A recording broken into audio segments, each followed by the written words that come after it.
Hello and welcome back into Gov Fuller Field for the start of Game 2 of the doubleheader between the Harwich Mariners and the Falmouth Commodores. Leading off for the Harwich Mariners is Chris Gallant as he steps into the right-hander's batter's box. First pitch misses low for ball one.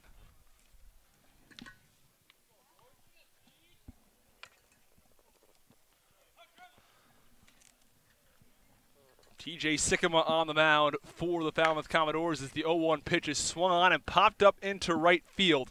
Coppers moves over a couple of steps and makes the catch for the first out of the inning.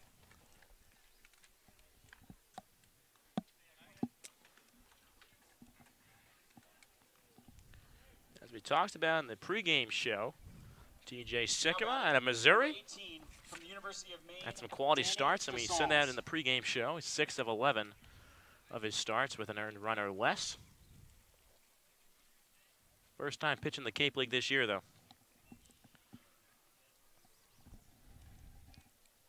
Danny Casals, two-hitter in the lineup. This pitch is swung on and fouled off. Casals walked twice in Game 1 of the doubleheader, only had one official at bat, in which he flied out to right field.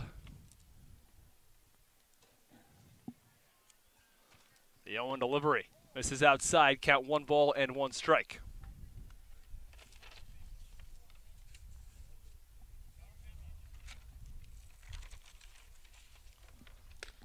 The 1-1 pitch misses inside, and the count 2 balls and 1 strike to Danny Casals.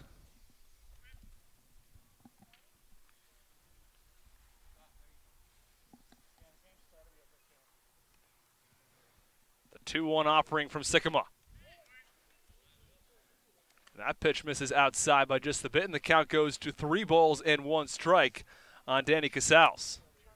Casals digs back into the right-hander's batter's box. The 3-1.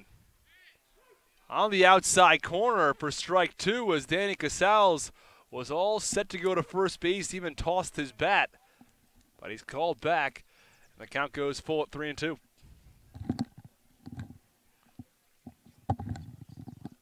Casals digs his left foot in, his back foot into the right-hander's batter's box.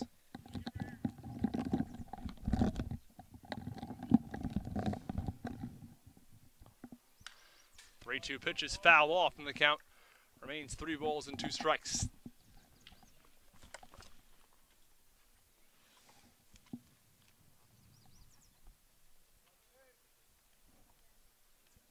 The payoff pitch. That one misses outside, and Casals ends up drawing a walk. Took a couple of extra pitches, but he ends up at first nonetheless.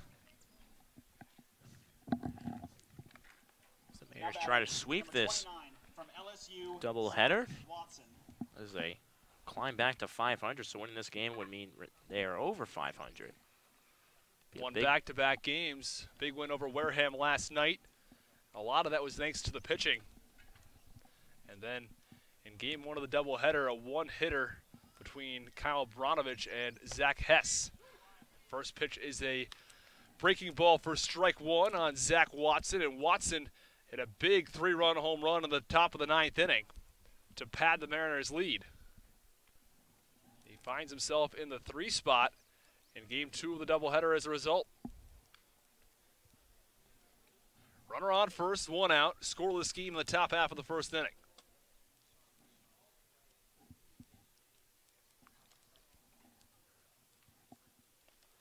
Sycamore to the set.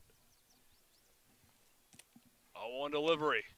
Breaking ball cut on and missed by Watson, and the count goes to no balls and 2 strikes.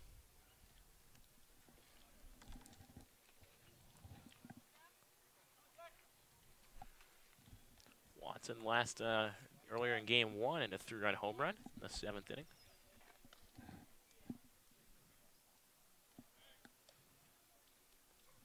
Throw back into first base as Casals dives in safely.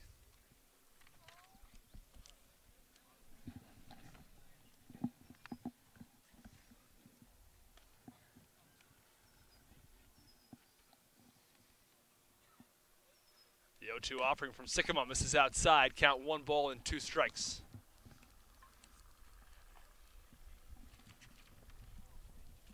aside from the 3-run home run, he had a couple of singles as well in game 1 of the doubleheader.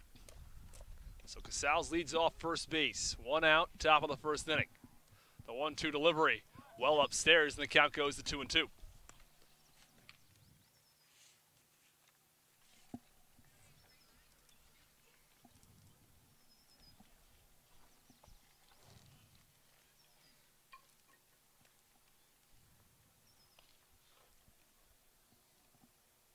From the stretch, Sycamore steps off as Watson steps back into the right-hander's batter's box, waves his bat a couple of times.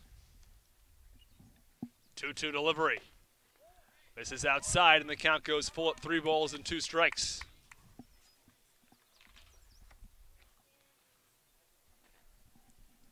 Even having Casals on first base might be distracting Sycamore from completing his task of the take, especially with Zach Watson, who's about as high as he can get right now. The payoff pitch swung on and fouled off as Danny Casals was going on the pitch. Casals now has 6 walks in 16 plate appearances for the Mariners this season. It's about as good as you can get, that's for sure. Watson steps back into the right-hander's batter's box. Casals leads off first. 1 out, top of the first inning, a scoreless game from Gov Fuller Field. Payoff pitch. Misses outside for ball 4, and back-to-back walks issued by TJ Sycamore. Runners on first and second with 1 out. Even though he's done given a back-to-back walks, those are some 2 great plate appearances for Casals and Watson. Now batting from Tennessee, number 13, Andre Lipsius.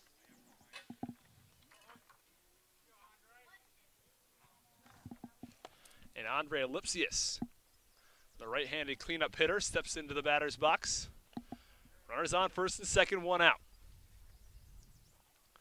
First pitch is cut on and grounded over to third. Fielded and throw to second for 1. Back on to first, the double play. They go around the horn, 5-4-3. And at the end of a half of an inning, it's the Mariners nothing and the Commodores nothing.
Welcome back in the bottom half of the first inning in a scoreless game between the Falmouth Commodores and the Harwich Mariners. The center fielder from Kansas State, number 10, Will Brennan. And Will Brennan steps into the left-hander's batter's box. Got the only hit for the Commodores last game. That was in the first inning. He led off the game with the hit. And in the following 24 batters, they had, 24 batters, they had no hits at all. As the first pitch is in there for a strike count, no balls and 1 strike. Brennan waves his bat. 0-1 pitch, check swing, and it's chopped foul towards the Mariners' dugout. Count goes to no balls and 2 strikes.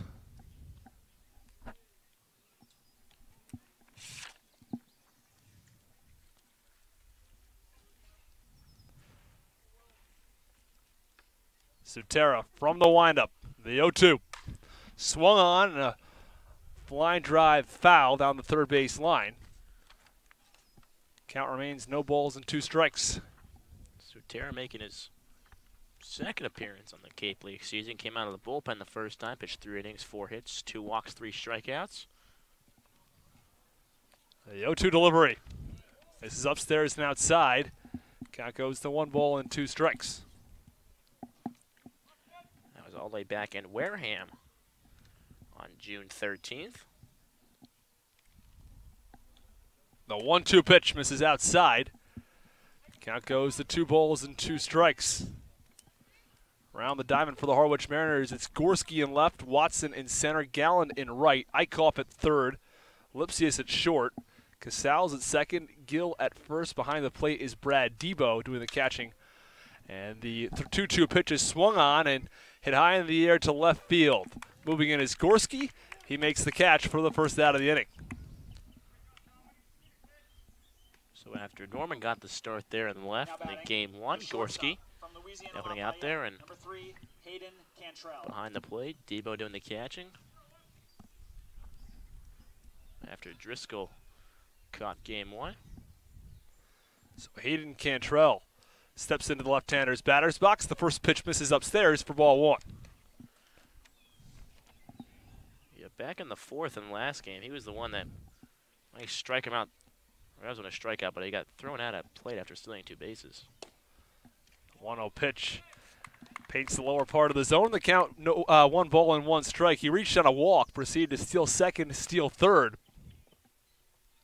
and then decided to come home on a ground ball back to the pitcher. 1-1 pitch is swung on and fouled over towards the Falmouth dugout. Count 1 ball and 2 strikes. It was an excellent play by Hess, who fielded the ball, looked him back at third, threw to first, and then after throwing to first, it was Lipsius who threw home. It was a great throw home. Nice tag him by Driscoll behind the plate, too. Bang, bang. 1-2 delivery. Looked awfully close, but it doesn't get the call, and the count goes to 2 balls and 2 strikes.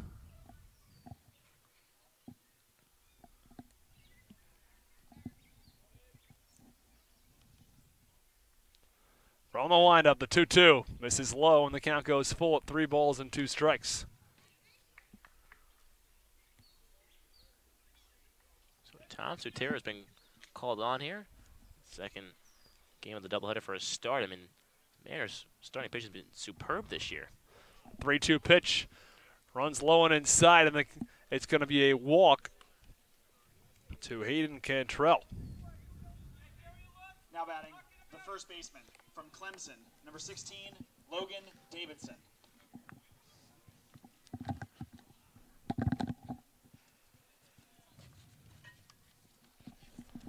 Runner on first base, 1 out, bottom half of the first inning in a scoreless game. As Logan Davidson stands in the left-hander's batter's box. Davidson, a very, very highly touted prospect. Some people have him going in the first 5 picks of the 2019 draft, or at least projected to go there. First pitch runs low and inside for ball 1. He's also only one of 3 hitters to reach base in game 1. Well, Brennan leadoff man being with a single, and then Davidson actually walked in the 7th inning by Kombranovich.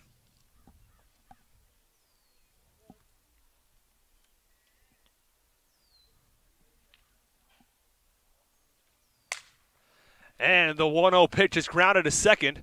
Fielded by Casals. He'll toss over to first for the out. Didn't have a play at second base as Cantrell was running well. Yeah, and it was kind of sounded like a broken bat or off the end of the bat too, so it wasn't very sharply hit at him. So didn't have a lot of time, so just go for the sure out at first. At least pick up one. So 2 outs, bottom of the first inning. Runner on second base as Davis Sims steps into the right-hander's batter's box.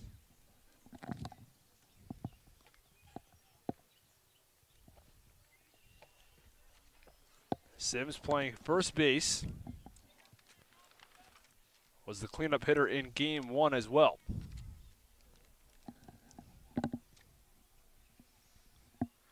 First pitch misses for ball 1, count 1-0.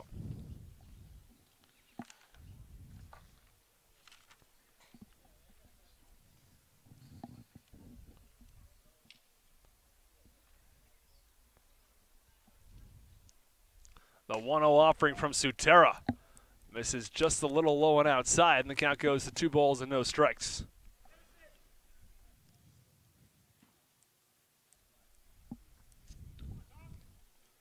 Cantrell leads off second base. He's a threat to run. The 2-0 pitch is cut on and missed with a fastball upstairs, and the count goes to 2 balls and 1 strike.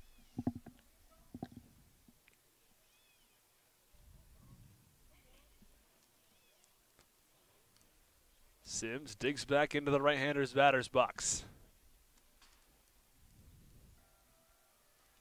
The 2-1 delivery.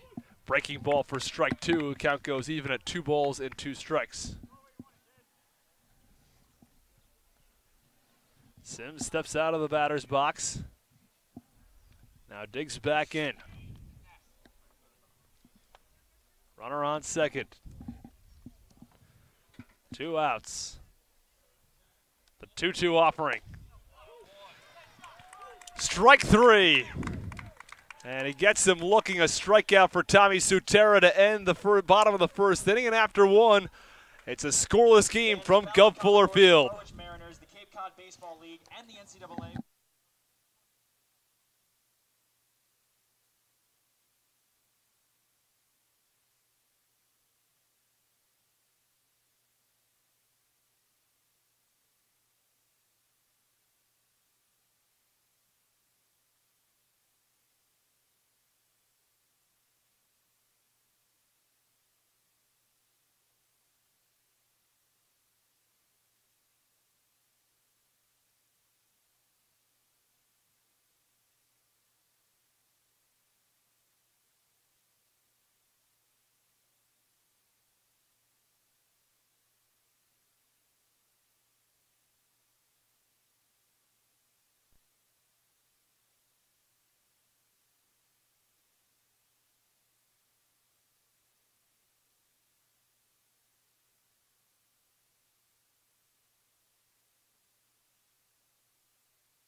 Welcome back to Gov Fuller Field in the top half of the second inning. It's the Harwich Mariners nothing and the Falmouth Commodores nothing as Nate Eichhoff digs into the left-hander's batter's box.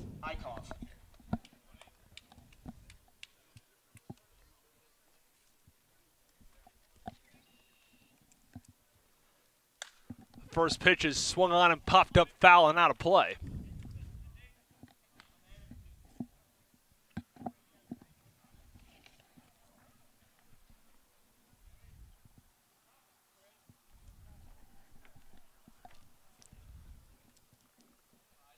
And the 0-1 offering. Swung on, a ground ball over to short, fielded by Davidson. He'll throw across the diamond for the first out. And there's 1 away in the top half of the second inning. The lineup has sort of been all over the place in game 2.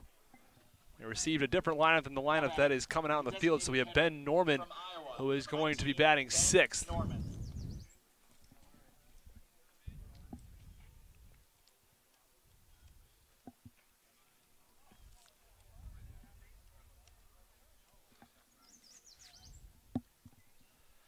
First pitch Right down the middle for strike one. Count, no balls and one strike to Ben Norman. Norman, the designated hitter tonight for the Harwich Mariners. Norman's average stays. That's .333 after game one. The 0-1 pitch is fouled off behind us into the brush. Probably a billion foul balls back over there. Go in there at your own risk. I'm sure there's poison ivy everywhere.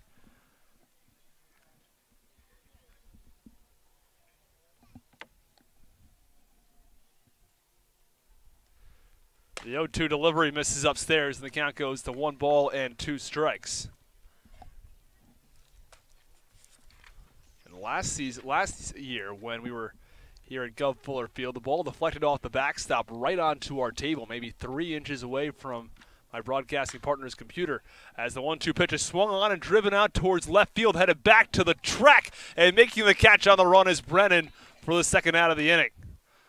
A loud out from Ben Norman. But they're 2 away in the top of the second nonetheless. He's really got a lot of solid balls out in left field. Ben Norman out of Iowa. Always seen a lot of them slicing down over that left field corner down there. So Ray Gill out of the University of Miami steps into the right-hander's batter's box. The first pitch misses low and inside for ball 1.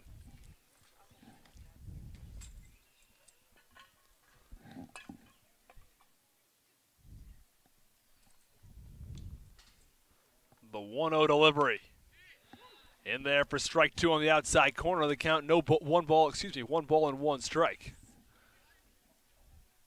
Base path is empty, 2 outs, top of the second inning.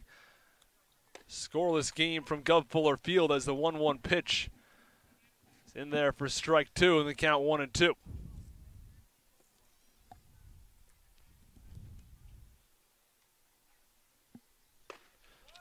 The 1-2 pitch misses for ball 2, and the count goes even at 2-2.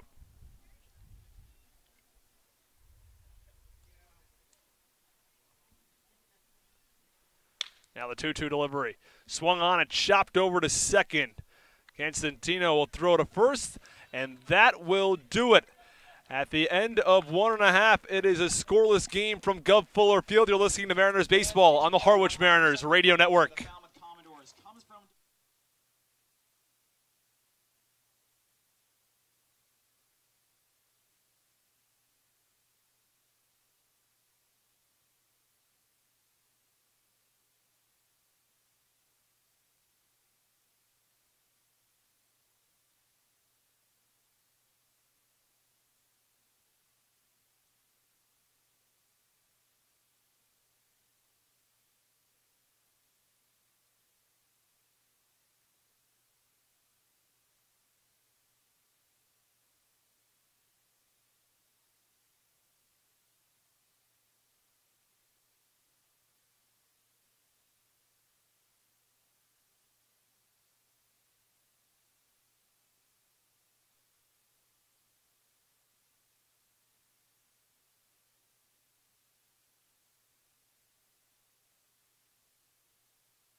So Cameron Cannon steps into the right-hander's batter's box.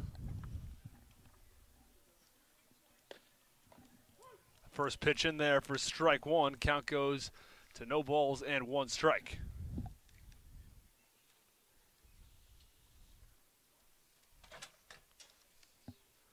The 0-1 delivery is swung on and driven into shallow right field. left field, excuse me. Backing up is the shortstop Lipsius, who's fighting the sun and makes the catch. So one away in the bottom half of the second inning in a scoreless game. Yeah, Sun's been playing a factor all day long, however. Starting now in left field, I see some shadows creeping in. Some begins to set here in Falmouth. Now batting, the catcher from Jacksonville State, number 6, Nick Gaddis. Nick Gaddis steps into the right-hander's batter's box.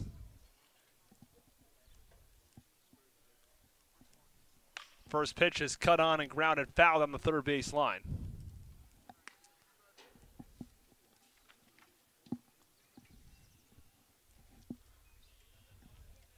Gaddis, a native of Trenton, Georgia, batting .250 so far in the Cape League season. 1 for 4 and 4 at bats.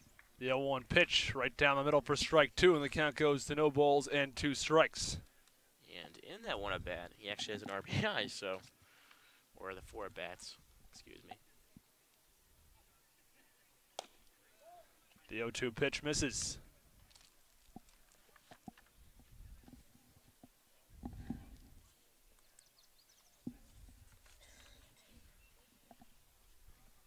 Gaddis stands in the right-hander's batter's box. The 1-2 pitch. Strike 3. And Gaddis goes down looking on a fastball. It looked pretty good from my angle, but Gaddis didn't like the call, and they're 2 away in the bottom half of the second inning. He had an expression of disbelief on his face. Couldn't believe that was called a strike, but.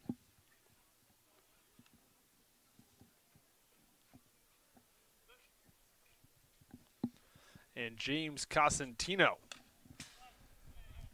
swung on and fouled off the first pitch, and the count no balls and 1 strike. Base path's empty, 2 outs, scoreless game in the bottom half of the second inning.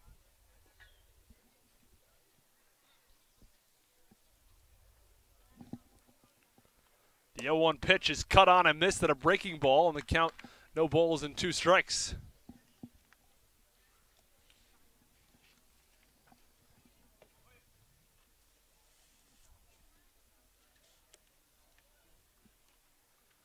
The 0-2 delivery misses upstairs, and the count 1 ball and 2 strikes. Cosentino, one of the Jayhawks out of Kansas, teammates with Jax Groshans out of Orleans, who had a 2-1 home run in the home opener. And the 1-2 pitch misses for ball 2. Looked pretty close, but Sutera does not get the benefit of the doubt this time.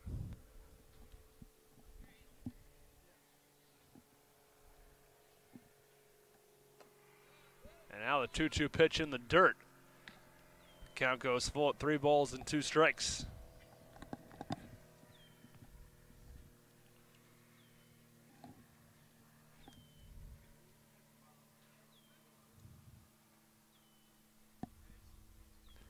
Two outs, the payoff pitch. Swung on and fouled off. Out of play, and the count remains full at 3 balls and 2 strikes.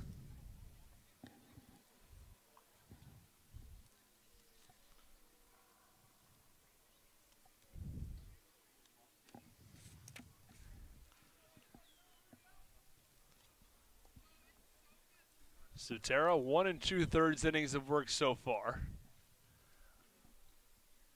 No hits yet.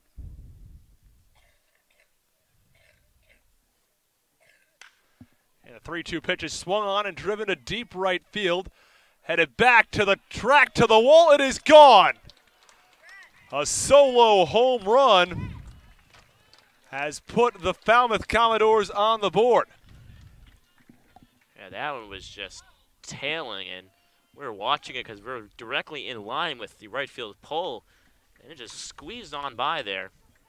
So unlucky break for Sutera. From Florida Gulf Coast, number 31, Mark Coffers. So James Cosentino has put Falmouth on top with a solo home run to right. And Mark Coffers steps into the right-hander's batter's box. First pitch misses low and outside, and Brad Debo jogs out to the mound to have a chat with Sutera, calm him down after allowing the home run. the first run allowed by Mariners pitching in 2 games.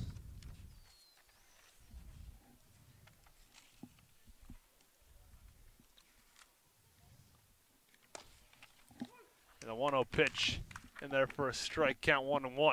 Yeah, the Mariners pitching has been quite exceptional. Only gave him 1 hit in the first game and 4 hits last night. The 1-1 pitch swung on and chopped through the hole on the right side for a base hit. And Mark Coppers has himself a 2-out single.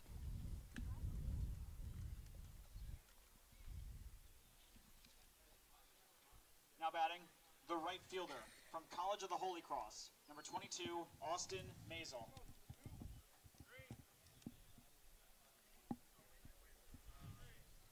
At Siena College, Sutera had a 3.93 ERA. First pitch misses low for ball 1. Had 40 strikeouts in 52 2/3 innings, along with a 3-3 record.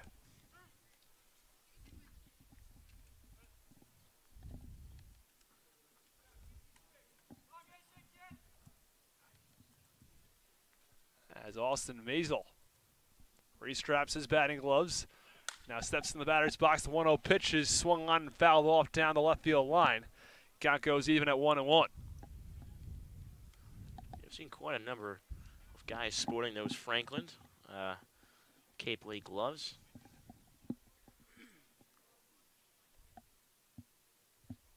Some guys just choose to what they're comfortable with from college, so. Runner goes. The 1-1 pitch is swung on and driven into left field. Left fielder Gorski moves back and makes the catch for the final out of the inning, but not before the Falmouth Commodores strike first with a home run to right field. After 2 innings of play, it's the Harwich Mariners 0 and the Falmouth Commodores 1. You're listening to Mariners Baseball on the Harwich Mariners Radio Network. Upgrade your view to the best.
Welcome back to Gov Fuller Field in the top half of the 3rd inning as the Harwich Mariners trail the Falmouth Commodores 1-0.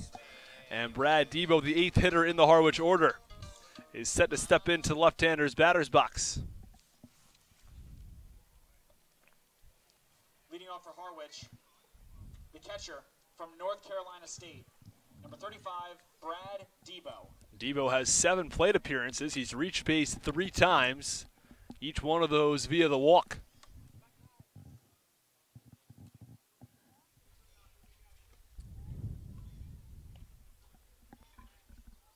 So Debo steps into the left-hander's batter's box. First pitch from the lefty Sycamore is in there for a strike. Count 0-1.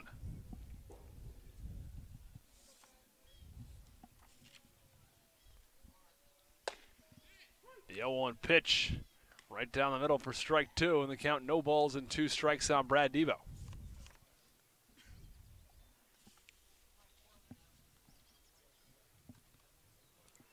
The 0-2 delivery swung on and fouled off down the 3rd base line. Count remains no balls and 2 strikes. Sycamore just finished his sophomore year at Missouri. Was named a freshman All-American his freshman year and All-SEC freshman team. And out of his 11 starts, in 6 of them he allowed 1 run or less. So he's had a lot of good games this season. Posted a 3.34 ERA. Just a tick up from a 2.72 freshman year. And the 0-2 pitch misses low into the dirt. Count 1 ball and 2 strikes.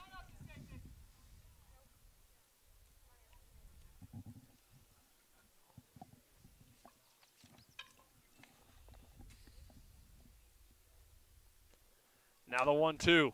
Swung on and fouled off. Back into that brush behind us, and the count remains 1-2.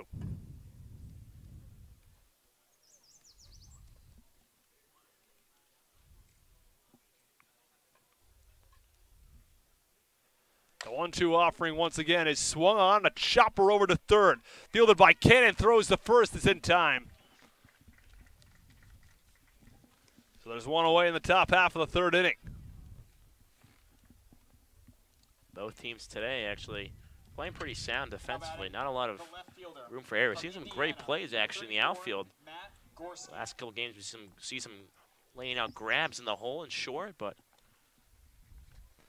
And now Matt Gorski taps home plate once and stands in the right-hander's batter's box. First pitch misses low and inside. And Gorski, well, he seems like it hit him. Hit him on the shoe, I think. And he's headed over to first base. Not the worst place to get hit. It just matters if it get hit on the toes or on the heel or something like that. Seemed to be fine as he jogged it off. So runner on first base for the Harwich Mariners with 1 out in the top half of the third inning as Chris Gallant stands in the right-hander's batter's box.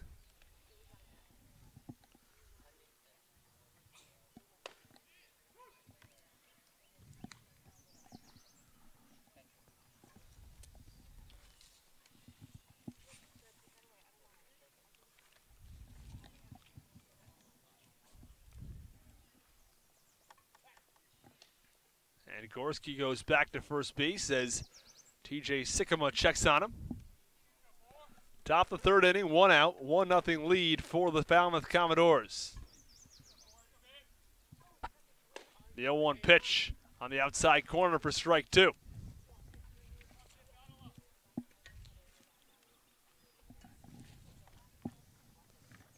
Chris Gallant stands in the right-hander's batter's box. Matt Gorski on first, 1 out. Top of the third.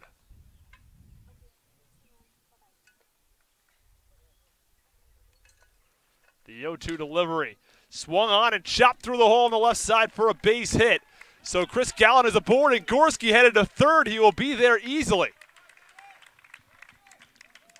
Great base running by Gorski there right off the bat. You know, he took an aggressive turn to around second, and since it was sharply hit into left field, but a little lackadaisical maybe out there, but in left field, but. And it allows the Mariners to possibly trade a run with an out. Sac fly should tie the game.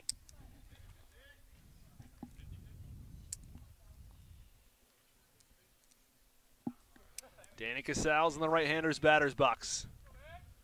Chris Gallant on first, Matt Gorski on third. First pitch misses up and in. Also already a down on run, maybe a little aggressive on the base pass there, and try to take advantage when you can.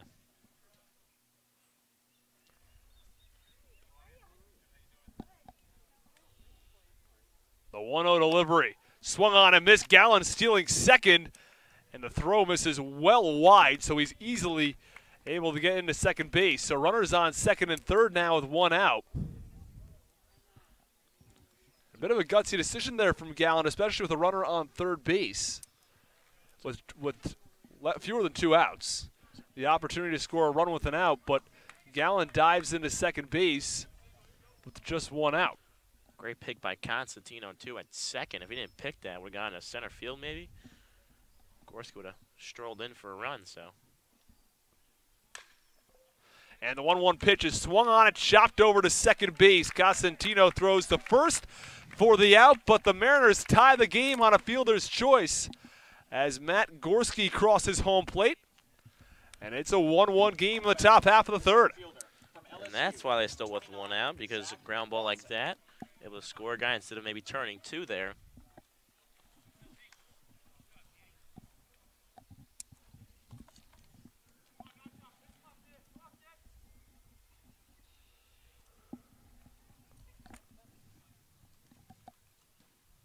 So Chris Gallen stands on third. Zach Watson in the right-hander's batter's box. A 1-1 game with 2 outs in the top of the third. And the first pitch misses low to Zach Watson. The count 1-0.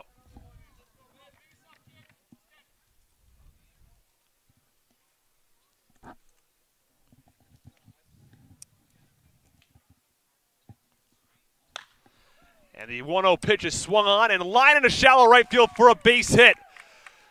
Zach Watson drives in Chris Gallen, and it's a 2-1 Harwich Mariners lead in the top of the third.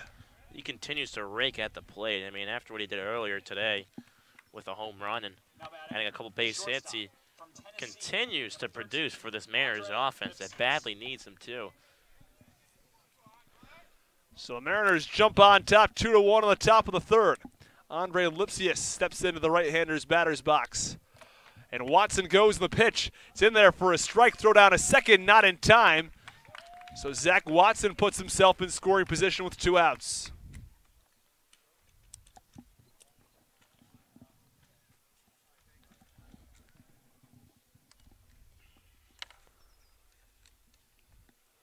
Two outs, runner on second base. 2-1 Mariners lead. 0-1 pitch misses outside, and the count goes to 1 ball and 1 strike.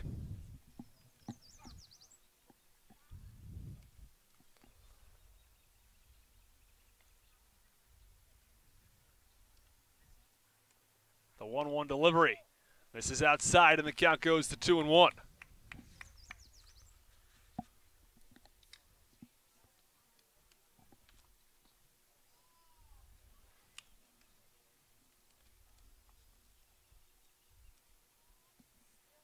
Sycamore from the stretch. 2-1 pitch upstairs and outside, and the count goes to 3 balls and 1 strike. 3 of the last 4 batters have reached base for the Harwich Mariners. Single by Gorski, single by Galland, who stole second. The fielder's choice drove in Gorski. And a single from Watson drove in Galland as the 3-1 pitch is swung on and fouled off over the Falmouth dugout, and the count goes full at 3-2.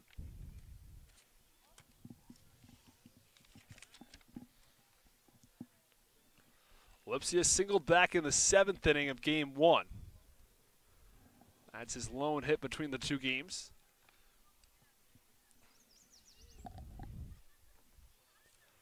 The payoff pitch swung on, and a slow roller over towards second. Costantino Fields. He'll toss over to first, and that'll do it, but not before the Mariners strike twice and jump on top 2-1. We're done with 2.5. You're listening to Mariners Baseball on the Harwich Mariners Radio Network.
Center fielder from Kansas State.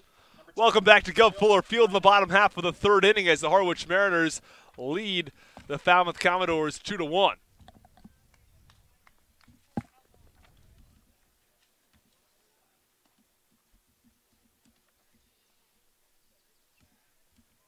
First pitch in there for strike one on Will Brennan, the leadoff hitter.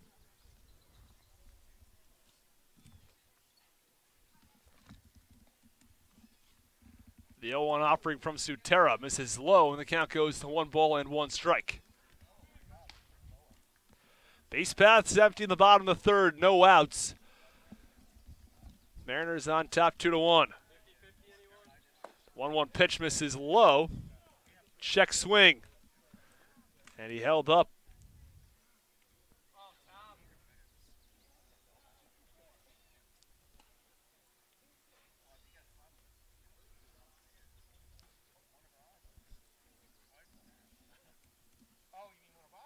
The 2-1 offering from Sutera. Right down the middle for strike two, and the count goes even at 2 balls and 2 strikes.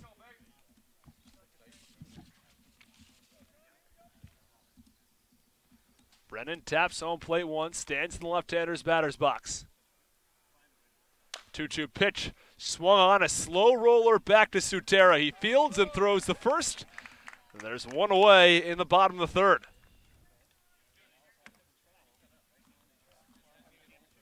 Now batting. Sutera has thrown 43 pitches in 2 1/3 innings of work.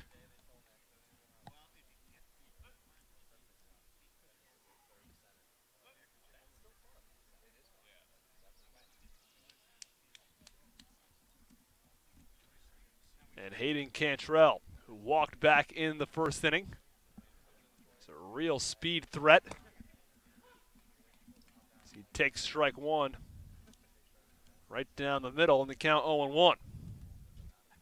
Cantrell stole 2 bases back in game one, was creating some havoc on the base paths before he was thrown out back at home. And the 0-1 pitch is swung on and lined into left field, but it's right at Gorski, and they're 2 away. Quick 2 up and 2 down for the Falmouth Commodores. Now batting, the first baseman from Clemson, number 16, Logan Davidson. And now the 3-hitter, Logan Davidson, the highly touted shortstop. Taps home plate once, waves his bat in a circular motion. The pitch from Sutera. In there for strike one, and the count 0-1 on Sutera. Excuse me, on Davidson. Base path's empty, 2 outs, bottom of the third. Mariners lead the Commodores 2-1. The 0-1 pitch misses low and outside, and the count goes even at 1 ball and 1 strike.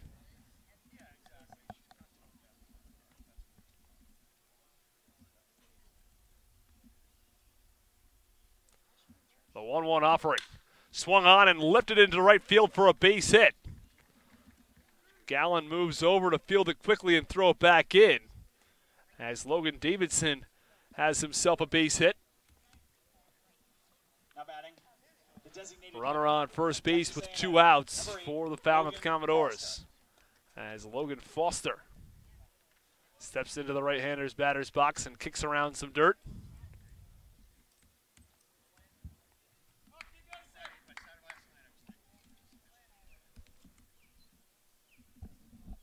Davidson leads off first. Pitch misses low. The count goes to 1 ball and no strikes.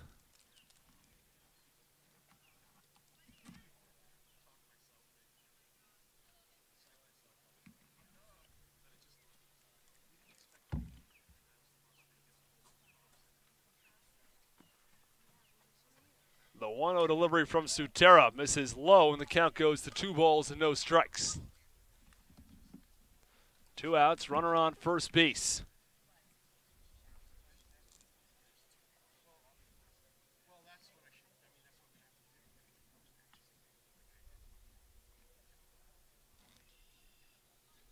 The 2-0 pitch misses low, and the count goes to 3 balls and no strikes.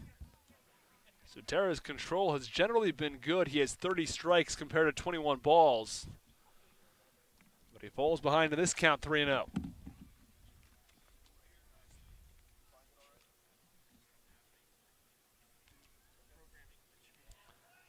And throwing over to first is Sutera.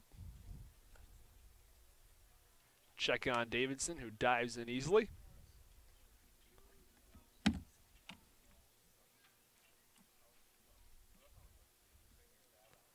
3-0 pitch misses upstairs for ball 4. And Logan Foster walks, and the runner's on first and second now with 2 outs.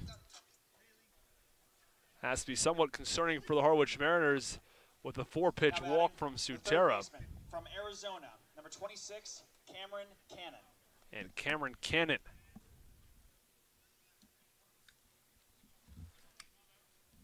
Stands in the right-hander's batter's box as catcher Brad Devo calls time. He'll have a chat with Sutera.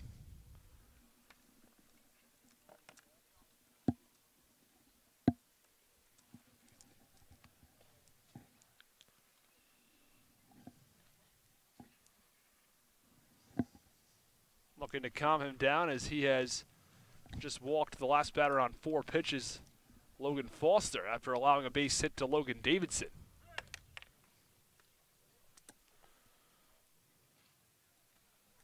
So after Falmouth allowed 2 runs in the top of the 3rd, they're looking to come back and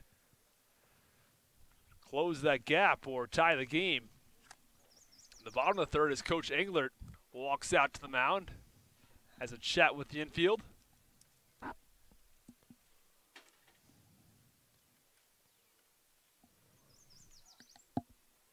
Sutera's thrown 2 2/3 innings, allowed 1 earned run, 3 hits.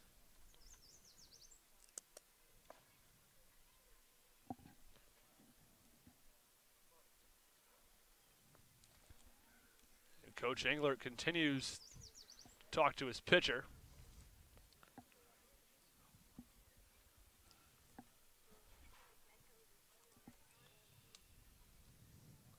And they're going to go to the bullpen. So a pitching change from Gov Fuller Field with 2 outs, as the Mariners will go to Nick Rand, who is the new pitcher coming in.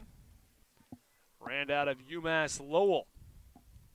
He's played in the Cape Cod Baseball League for the past 2 seasons as Sutera exits after 2 2/3 innings of work. I think Anchor just trying to buy some time there in the bullpen. They threw an extra pitch or 2 before coming in.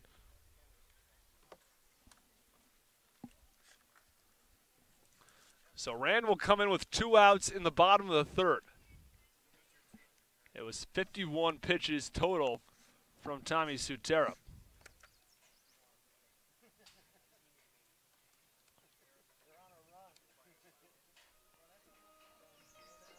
So Nick Rand will have an opportunity to finish off the 3rd inning. We'll step aside and be back in the bottom half of the 3rd.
University of Massachusetts Lowell, number 6, Nick Rand. Welcome back in the bottom half of the 3rd inning with runners on 1st and 2nd for the Falmouth Commodores, as the Harwich Mariners lead it 2-1. As Cameron Cannon stands in the right-hander's batter's box. New pitcher for the Harwich Mariners is Nick Rand.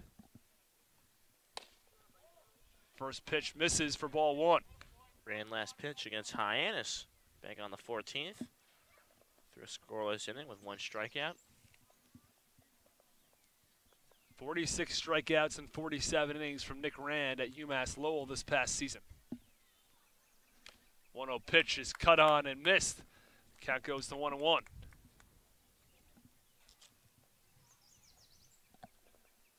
Logan Davidson stands on second. Logan Foster on first.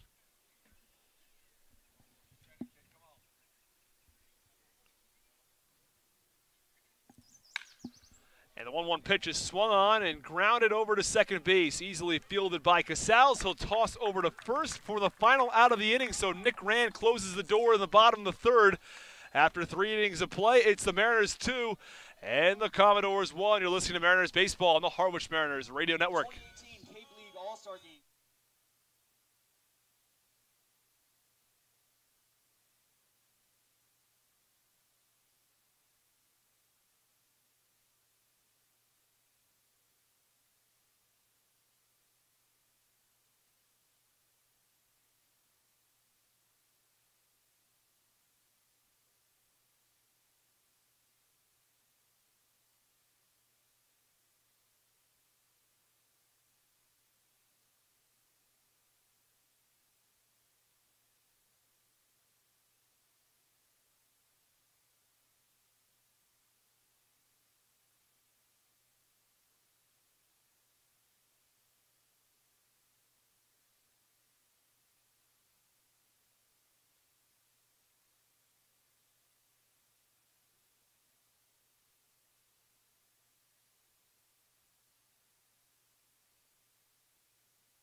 Welcome back to Cub Fuller Field in the top half of the 4th inning as the Harwich Mariners lead the Falmouth Commodores 2-1. Austin Rooney alongside Thomas Cinzarella. As Nate Eichhoff stands in the left-hander's batter's box. DJ Sikkema back out there for his 4th inning of work. As the first pitch is swung on and chopped over to second. Fielded by Cosentino, will toss to first, and there's 1 away. 1 pitch and 1 out from Sikkema. From Iowa, number 19, Ben Norman. Yeah, Eichhoff, a guy likes to swing at pitches early in the count. Seen that a few times today and all season from him.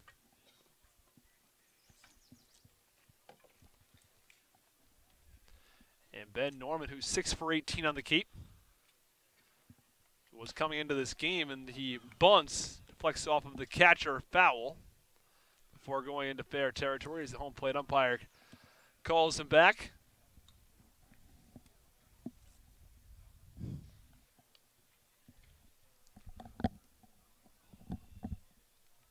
So the final stat line for the Harwich pitcher, the Harwich starter, Tom Sutera, 2 2/3 innings of work, 3 hits, 1 run, 2 walks, 2 strikeouts.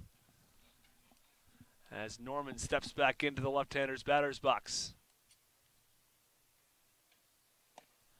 The 0-1 pitch is cut on and missed. Count goes to no balls and 2 strikes. Mariners took the lead in the top half of the 3rd inning.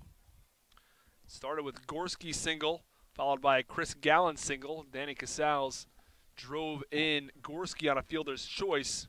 And then Zach Watson gave the Mariners a 2-1 lead on a single into right field as the 0-2 pitch is fouled off down the third base line. Count remains 0-2 on Norman. Of course, Zach Watson, the guy last game in the 3rd inning that got the offense going. The 2nd inning, excuse me, last game. The 0-2 pitch misses and the count goes to 1 ball and 2 strikes. Mariners batted all the way around in that 2nd inning.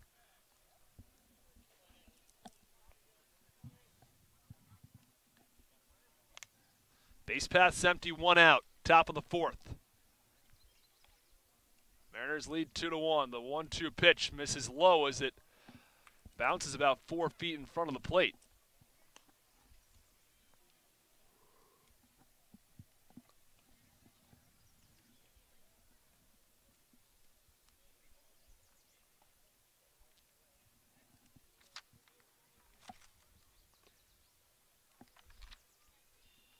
The 2-2 delivery to Norman. In there for strike 3. Clips the outside corner, and Norman goes down on strikes. So the 2 away in the top of the 4th.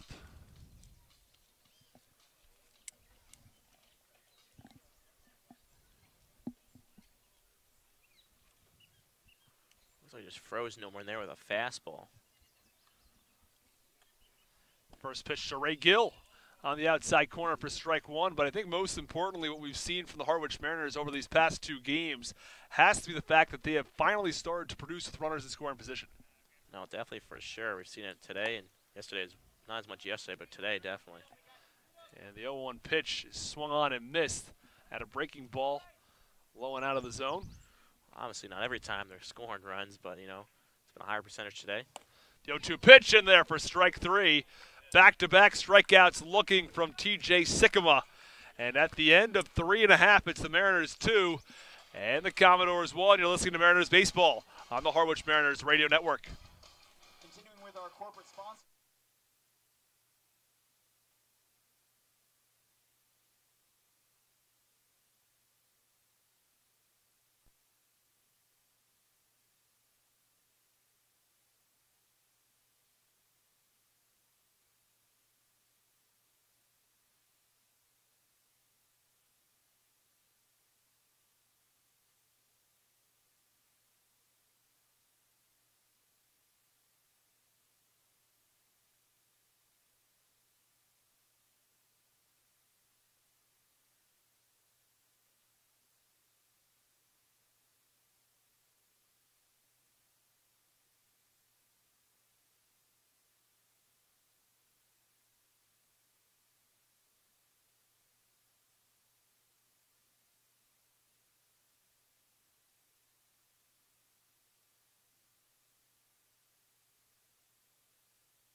Welcome back to the bottom half of the 4th inning as the Mariners lead 2-1 as the catcher Nick Gaddis steps into the right-hander's batter's box. He went down looking back in the bottom half of the 2nd inning. Nick Rand got the final out of the 3rd and is back out there for the 4th as the first pitch misses upstairs for ball 1.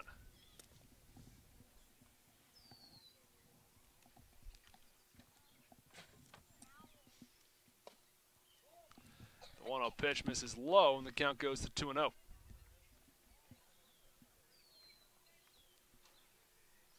Rand was brought in with runners on first and second and 2 outs and was able to work out of it. As a 2-0 pitch swung on and missed, count goes to 2-1.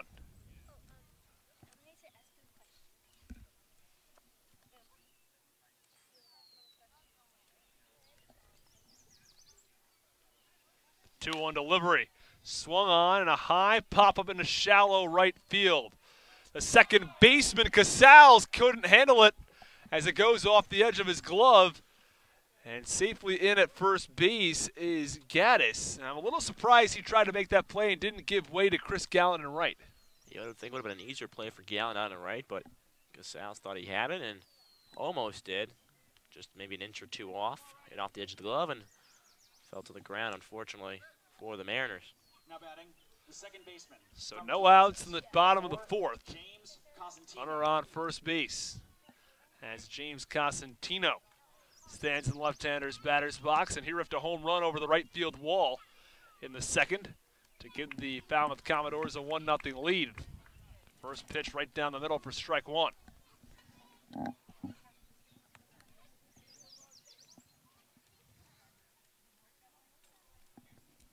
It's going to go down as a hit for Nick Gaddis, so no error against Danny Casals. And 0-1 pitch is swung on and fouled out of play.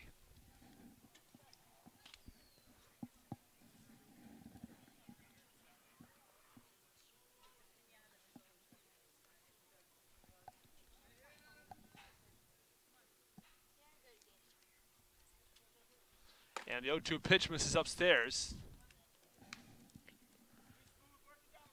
Count goes to 1 ball and 2 strikes. Seems like Randon and Debo may be trying to elevate there. Still elevate a little too much.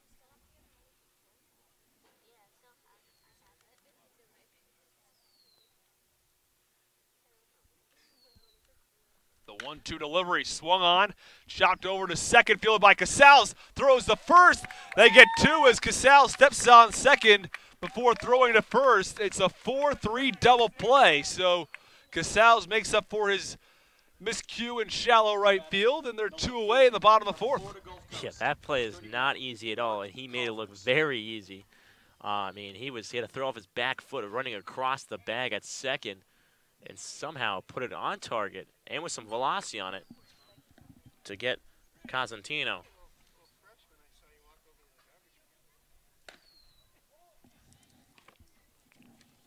And the first pitch misses outside for ball 1 to Mark Coffers.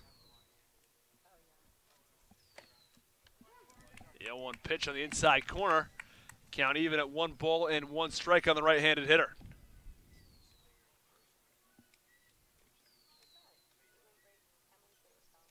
The 1-1 pitch, a fastball cut on and missed, and the count goes to 1-2. Base path's empty, 2 outs, bottom of the 4th. Mariners lead it 2-1. The 1-2 delivery is swung on and lined into right field for a base hit.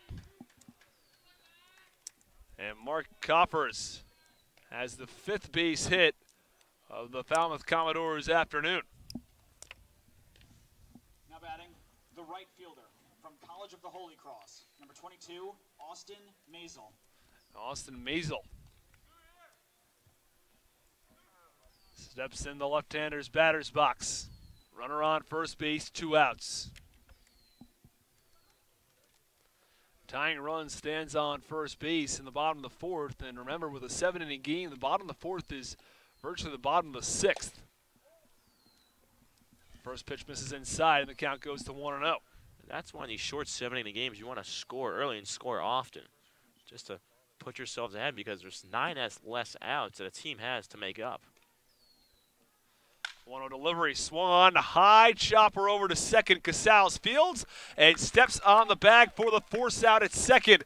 That'll do it after 4 innings of play. It's the Harwich Mariners 2 and the Falmouth Commodores 1. You're listening to Mariners Baseball on the Harwich Mariners Radio Network.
Well, welcome back into Gov Fuller Field as the catcher Brad Debo is set to step into the left-hander's batter's box.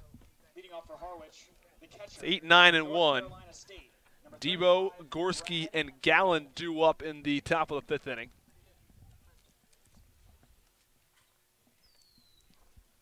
Be a big 5th and 6th inning if the Mariners can scratch at least one more, two more across to cushion their lead. First pitch runs inside on Debo and barely moves out of the way. The count, oh, excuse me, it deflected off of the knob of his bat. So it's going to be a strike. Count on 1. The 0-1 pitch. Broken bat swung up through the middle for a base hit. But the bat goes dangerously flying into the crowd.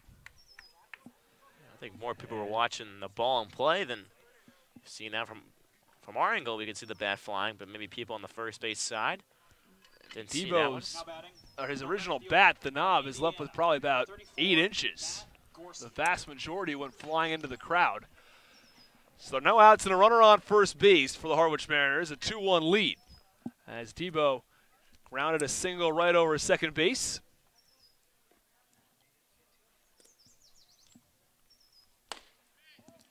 First pitch misses inside. It's Debo's first base hit on the Cape this season. It's the first broken bat we've seen this season, too. We saw one before, but not sawed off like that one. We saw Ammons kind of almost snapped his in half. The 1-0 pitch is swung on and flown into right field.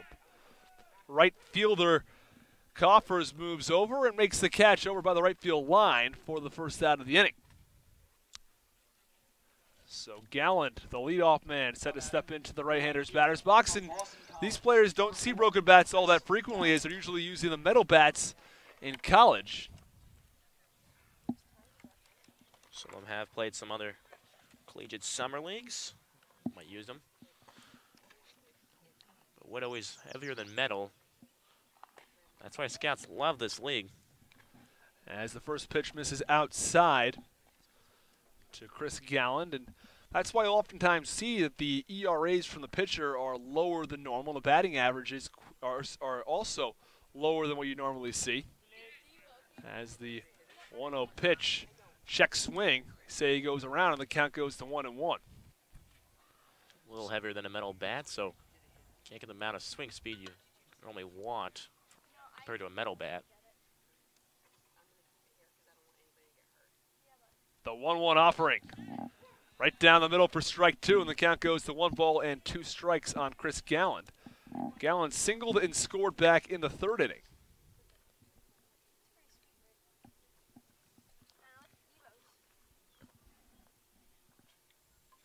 The 1-2 pitch, cut on a miss, struck him out.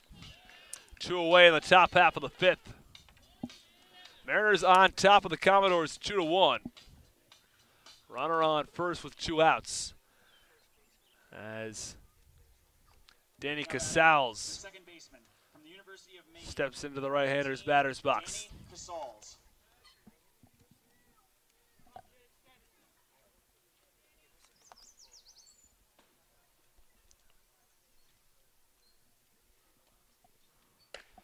First pitch to Casals misses upstairs for ball 1. There are not many players with a better eye than Danny Casals, who has walked in 6 of his 17 plate appearances. Yeah, he's really got a good feel for the strike zone. Even that pitch right there is a close one, but able to lay off. The 1-0 pitch, that's upstairs and outside, count 2-0. So Debo stands on first base as Casals digs into the right-hander's batter's box.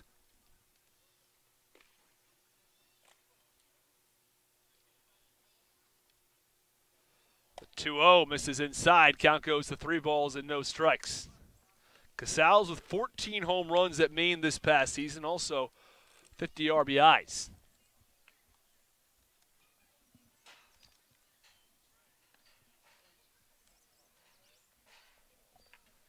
OPS over 1,000 as the 3-0 pitch, an automatic strike right down the middle. Count goes to 3-1.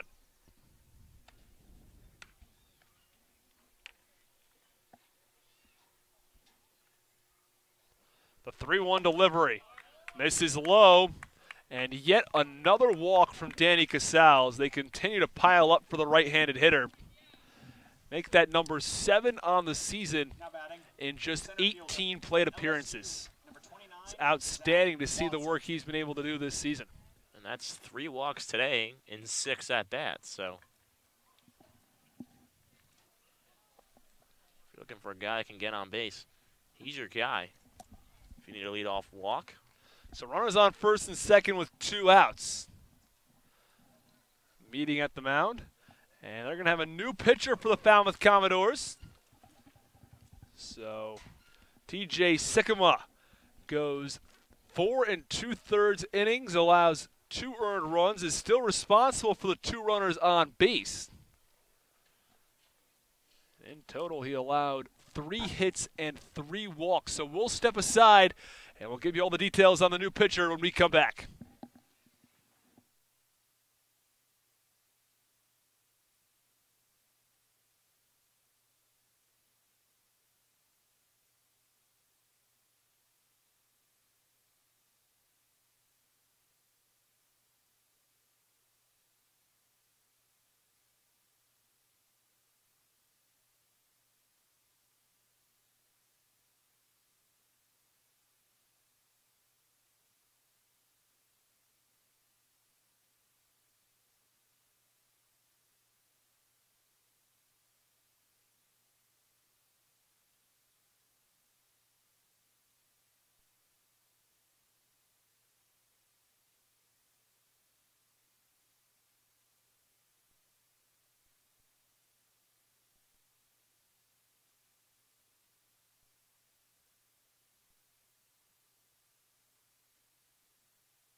That's quickly. Back in the top half of the 5th inning, 2 outs. Please, ladies and gentlemen. As Zach Watson steps into the right-hander's batter's box. The new pitcher for the Falmouth Commodores is Carson Spires. Spires, native of Greenville, South Carolina, plays his college baseball in Clemson. Went 2-2 this year with a 2.08 ERA, 29 games, all out of the bullpen. 43 innings of work and 39 strikeouts. As he's asked here to hold out the 2 runners here with 2 away. Spires steps off the bat, looks back at Debo. Debo on second. Casals on first.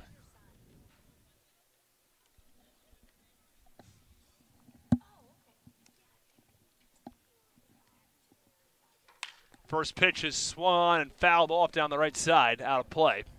Count 0-1. And I don't think there is a player who is more feared by this Falmouth pitching staff than Zach Watson.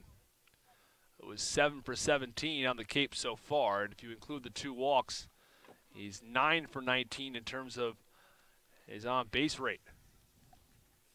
The 0-1 pitch swung on and line right at second. Cosentino makes the catch for the final out of the inning. We're done with 4.5. It's the Mariners 2 and the Commodores 1. You're listening to Mariners Baseball on the Harwich Mariners Radio Network.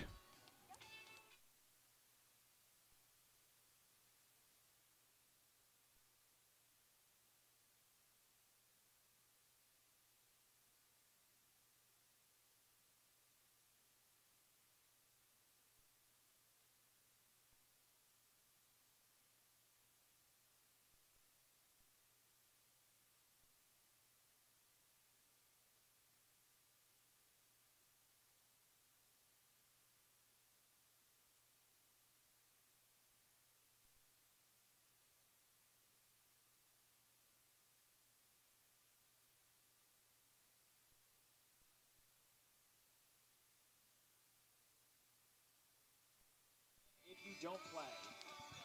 Earn a bachelor's or master's degree, complete a certificate, or take a single course through the Division of Continuing Education and Graduate Studies at Curry College. Classes run days, evenings, and weekends in Milton and Plymouth. To learn more about programs in business, criminal justice, education, nursing, and more, visit curry.edu.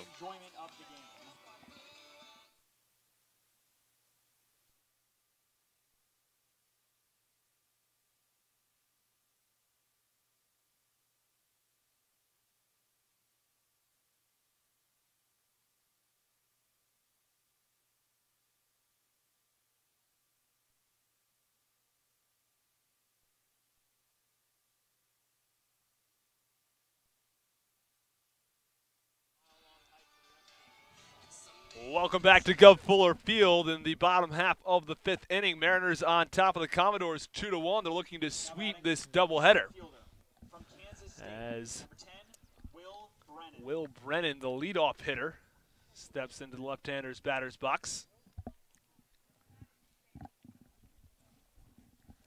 Nick Rand back out there in the bottom of the 5th. Thrown an inning and a third so far, as the first pitch misses inside for ball 1.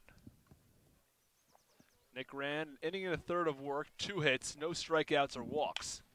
As the 1-0 pitch is swung on and chopped easily over to first, Gil Fields and steps on the bag for the first out. 1 away in the bottom of the 5th. Now batting, the shortstop from Louisiana. Yeah, Rand has done a great job so far since coming on for relief. Only allowed 2 hits in an inning and a third so far. A good sign so far as he gets the leadoff man out.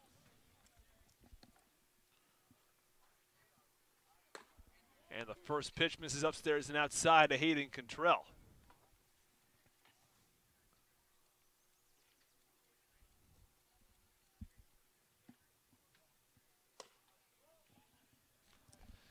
And the 1-0 pitch misses as well, and the count goes to 2-0. I guess if you're Rand, that's not a bad place to miss. It was a close. Both of them are close, just a little low, a little outside.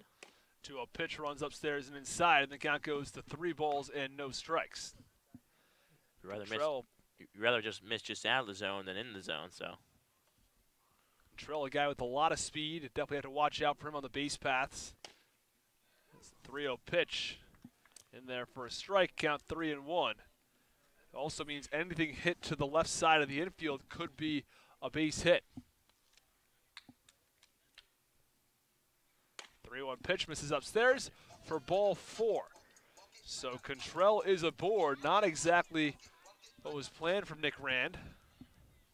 Then again, Brad Debo's behind the dish in the second game. So from Clemson, number 16, Logan Davidson. Threw out 4 runners the other night in the YD game.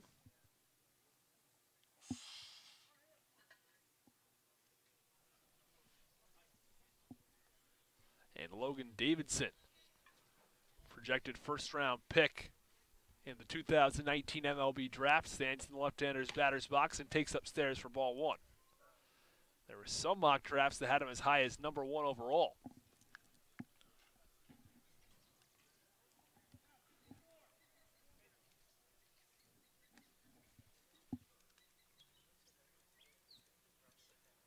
His numbers don't jump off the page the same way someone like Vaughn's did for Wareham.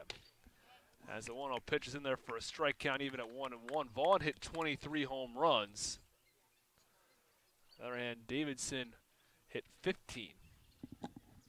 And a 292 average for Davidson, and Vaughn's was well up over 300. He also had a 530 on base percentage. But a lot of scouts see Davidson as the better prospect as the 1-1 pitch misses low. Count goes to 2 balls and 1 strike.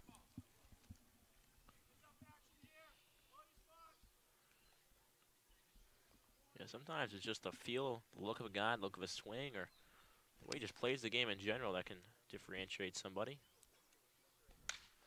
And the 2-1 pitch is swung on and driven out to deep left center field. Gorski headed back to the track and makes the catch on the run. A beautiful catch from Gorski on the run, which saves extra bases. And they're 2 away in the bottom of the 5th. Good read by Gorski on left field. He had to jump on his horse and get to the spot quickly.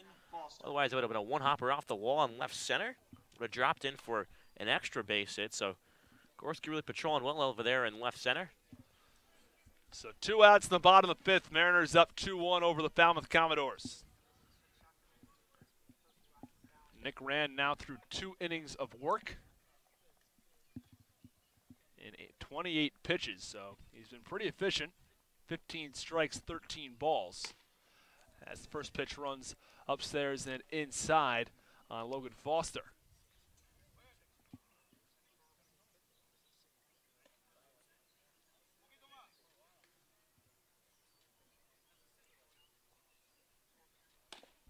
And the 1-0 pitch is upstairs. Count goes to 2 balls and no strikes.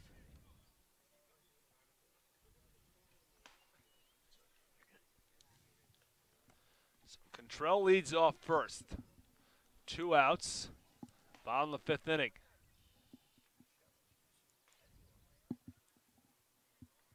2-0, misses low. Count goes to 3 balls and no strikes.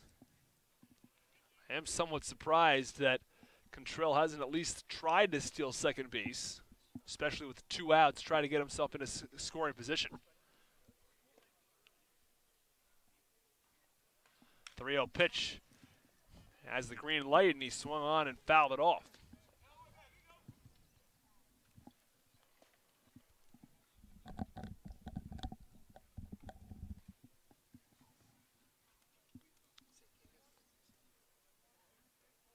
Foster steps back into the right-hander's batter's box. Runner goes. 3-1 pitch is fouled off. Count goes full at 3 balls and 2 strikes. And Cantrell's disappointed because he had a really good jump over there at first. He probably would have been in there standing up. That's how good of a jump. He already took off just before Rand was about to deliver. So you could have an MLB catcher back there. He would have been able to throw him out.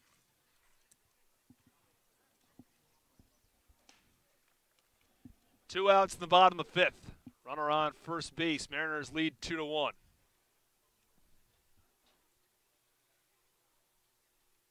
The payoff pitch to Foster. Cut on and miss. Struck him out. And that'll do it for the end of the 5th inning. It's the Harwich Mariners 2 and the Falmouth Commodores 1. You're listening to Mariners Baseball on the Harwich Mariners Radio Network. Are you at or nearing retirement?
Welcome back in the top half of the 6th inning to Gulf Fuller Field as the Harwich Mariners lead 2-1 over the Falmouth Commodores. And Andre Lipsius steps into the right-hander's batter's box. Only 6 out of baseball left for each team. So we're in the home stretch. First pitch right down the middle for strike 1. Count 0-1 on the cleanup hitter.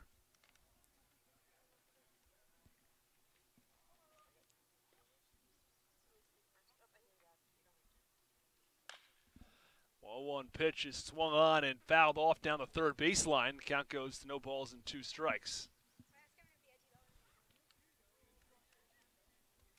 Pitcher Spires came in with 2 outs in the bottom of the 5th, the top of the 5th.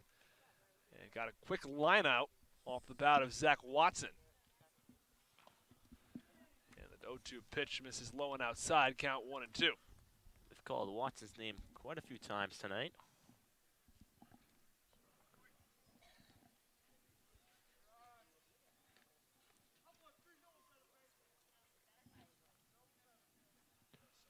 The 1-2 pitch, wave and a miss from Lipsius. He's down on strikes. So there's 1 away in the top of the 6th.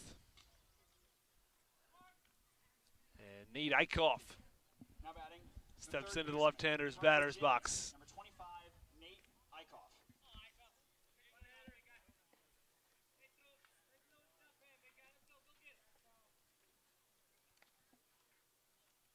Eichhoff at 290 at the University of Virginia. Takes ball 1 inside. Played in the NECBL. And he did pretty well at the plate there. He's an all-star. All first-team NECBL for them. The 1-0 pitch misses low. Count goes to 2 balls and no strikes.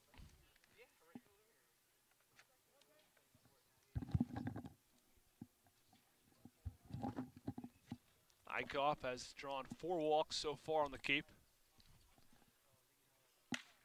And the 2-0 pitch is swung on the line right over to short. Shortstop Davidson makes the catch, and there's 2 away in the top of the 6th. Now batting, the designated hitter from Iowa, number 19, Ben Norman.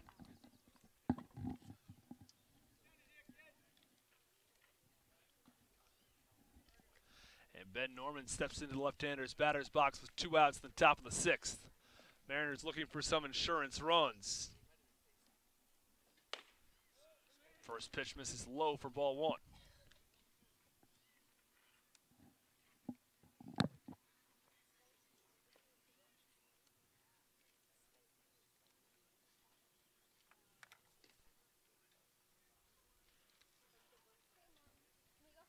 The 1-0 pitch on the inside corner. Count goes even at 1-1.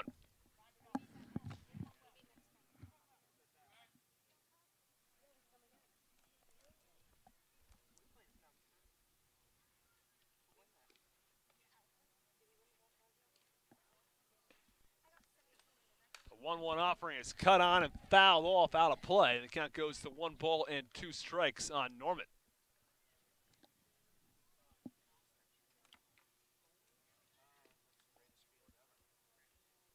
Norman steps out of the batter's box, takes a practice swing, and steps back in.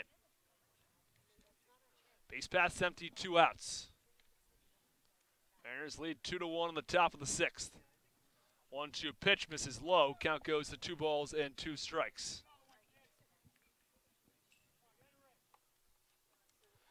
Mariners with 3 hits in Game 2. They had 9 in Game 1 and put up 8 runs. 2 runs on 3 hits this evening. And the 2-2 pitch is fouled off, and the count remains 2 balls and 2 strikes. Norman just staying alive. They're really putting a good at-bat together here for the Mariners with 2 outs.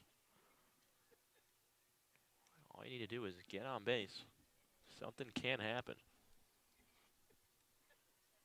All it takes is 1 pitch.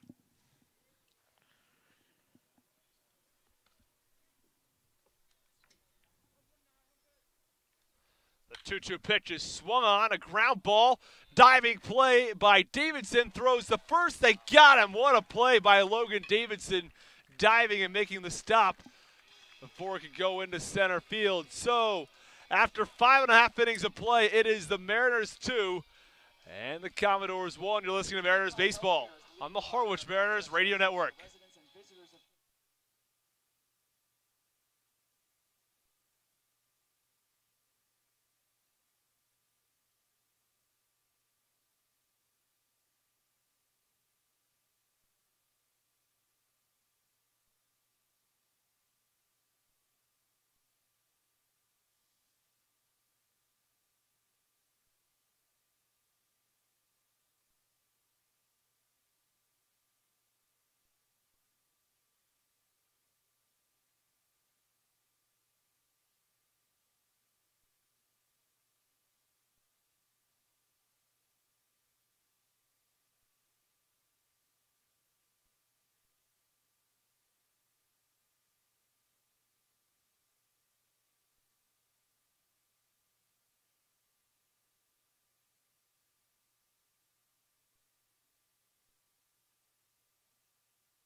The Beach House Grill at Chatham Bars Inn Resort and Spa is the perfect spot for a seaside lunch or evening clam bake. A proud member of leading hotels of the world.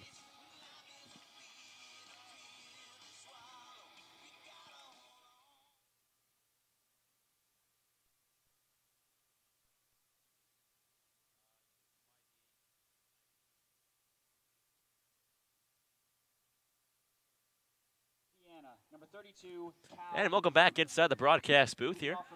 In the bottom half of the sixth inning, new pitcher on the mound, number 32, Cal Kruger, out of Indiana. 2 games so far in the Cape, pitched 2 in a third inning. 3 hits, 2 strikeouts. More recently pitched against YD in the 4-1 defeat at home. And leading off for the Falmouth Commodores is Cameron Cannon as he takes ball 1 outside, count 1-0.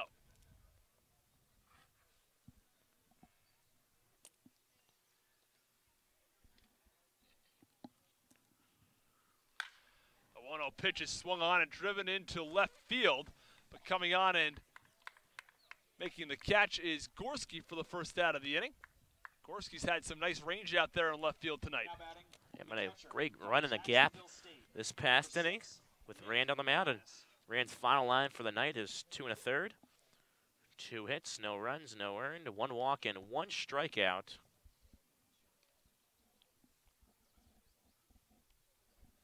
So 1 away in the bottom half of the 6th inning. Nick Gaddis stands in the right-hander's batter's box and takes ball 1 low and in the dirt. Count goes to 1 ball and no strikes.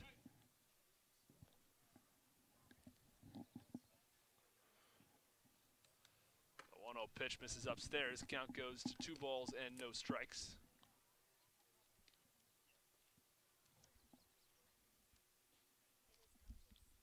Base path is empty, 1 out, bottom of the 6th inning. Mariners lead it 2-1. And the 2-0 pitch misses, and the count goes to 3 balls and no strikes from Cal Kruger.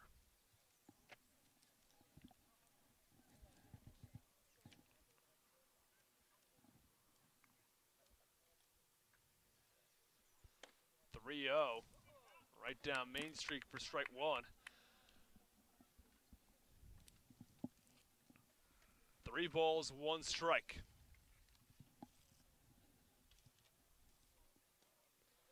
Three 1 in the dirt for ball 4. Kruger last pitch against YD back on the 15th, went 2 innings, only gave up 2 hits and struck out 2, yielding no runs. And Cal Kruger has had some trouble finding the strike zone. Has 1 strike thrown compared to 5 balls. Seen a couple guys like that today. We just came out and just didn't have it right away, but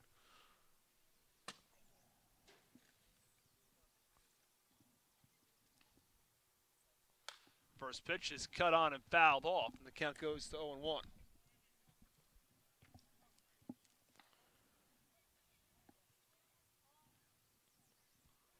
bullpen might have to come up big again with only a slim 1-run lead. The 0-1 offering cut on and fouled off down the third base side, and the count goes to no balls and 2 strikes.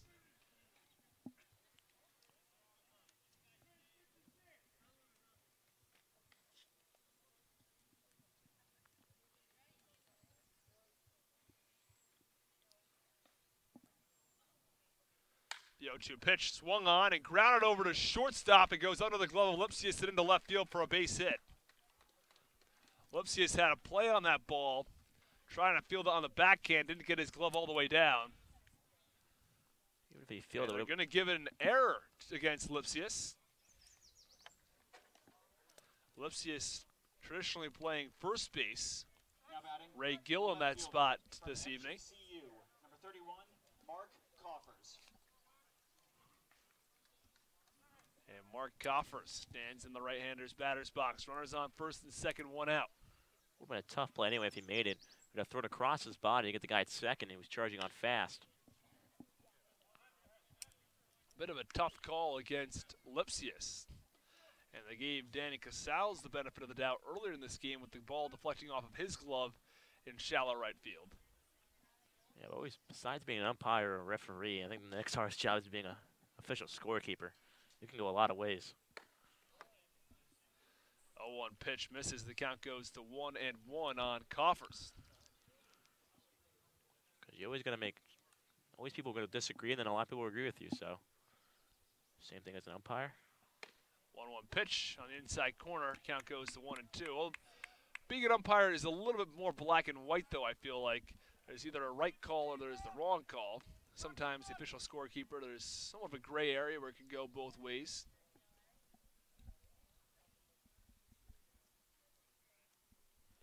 The 1-2 pitch is swung on, a ground ball, fielded at second by Casals, flipped to second for one, and they get him. Really nice play by Casals, diving to his right before flipping over to short. We've really seen some nifty defensive plays there, and it's a big out there because now there's 2 down with the runners in the course instead of 1 out with the bases loaded. So even though they didn't turn 2, I think it's a major key play, and that ball could have been laced down into center field, so runner could have scored if he didn't stop that one. So he kept it in front of him, and he got an out, which is a win-win if you're Coach Englert. And Austin Maisel steps into the left-hander's batter's box, and Coach Englert walks out to the mound, has a meeting with his infield. Let's see if this will do it for Cal Kruger.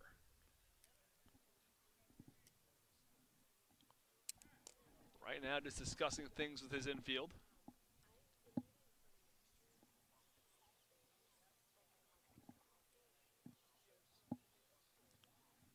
Runners on the corners with 2 outs in the bottom of the 6th. Mariners lead it 2-1.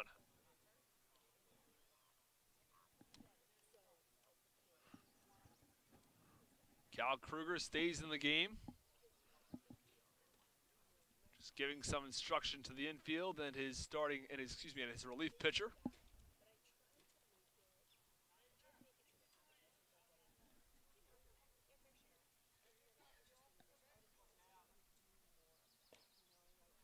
So Nick Gaddis stands on third. He walked. He was the second batter of the inning. Advanced to second on an error from Lipsius. And then standing on first is Mark Coffers. Just try the same pickoff move that Cody Carroll did yesterday. First pitch misses for ball 1. Fake throw to third, and then maybe the first base guy jumps out halfway through.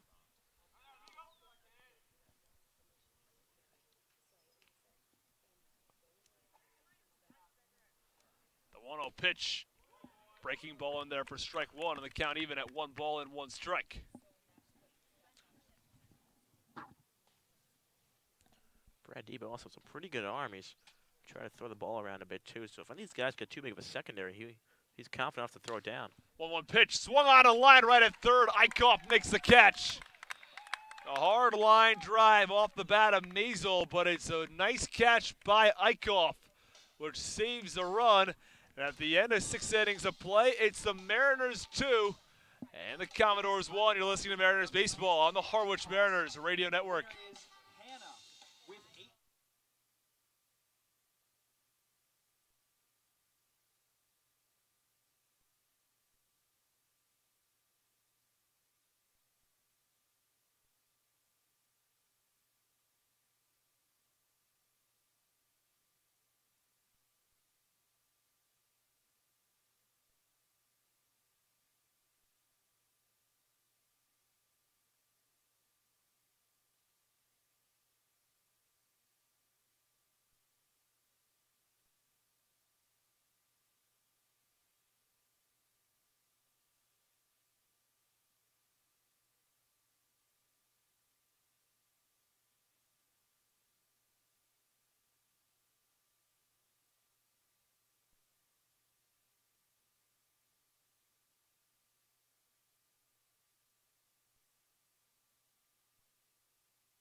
What's donated here stays here. All blood that is donated to Cape Cod Healthcare stays on Cape Cod to help the lives of your friends, family, and neighbors.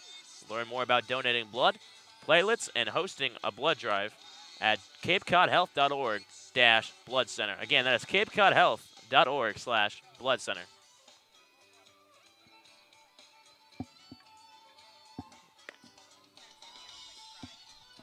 Welcome back in the top half of the 7th inning. This is the last inning of the doubleheader, unless we have extras, but it's a Mariners 2-1 lead as Ray Gill is set to step into the right-hander's batter's box. 7, 8, and 9 hitters, Gill, Debo, and Gorski are due up in the top of the 7th. The new pitcher for Falmouth Commodores is Brent Killam. And in the bullpen for the Mariners is Andrew Misiazik, their closer.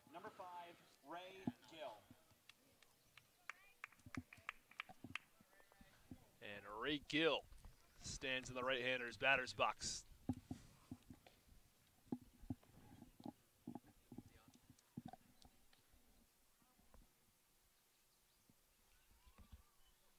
First pitch to Gill is swung on. A high fly ball down the right field line, tailing, but making the catch is Coppers near the right field line. One away in the top of the 7th. Yeah, just unfortunate. We saw a ball just like that, but not his hard hit, dropped down the left field line today. So he was hoping that would hopefully drop in. And I thought I had a chance for a second, but Marcel went over and made the catch.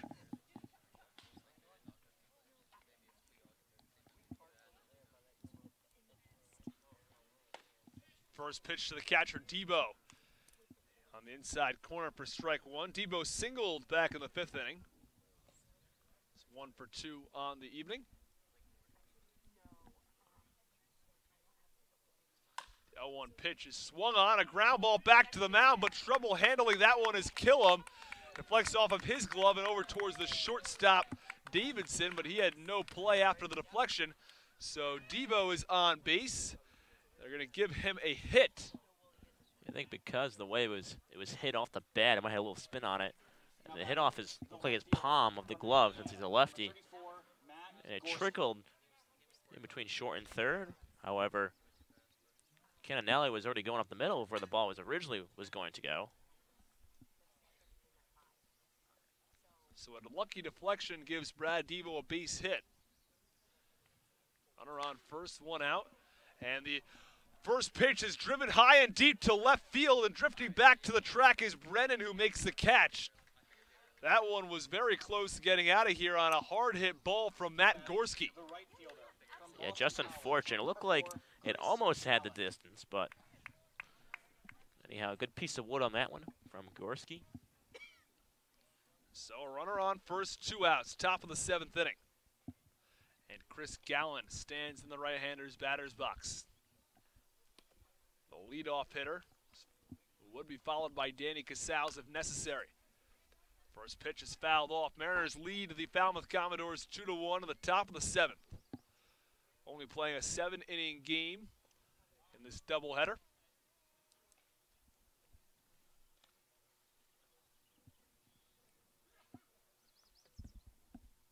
The 0-1 pitch to Gallant is cut on and missed, and the count goes to no balls and 2 strikes.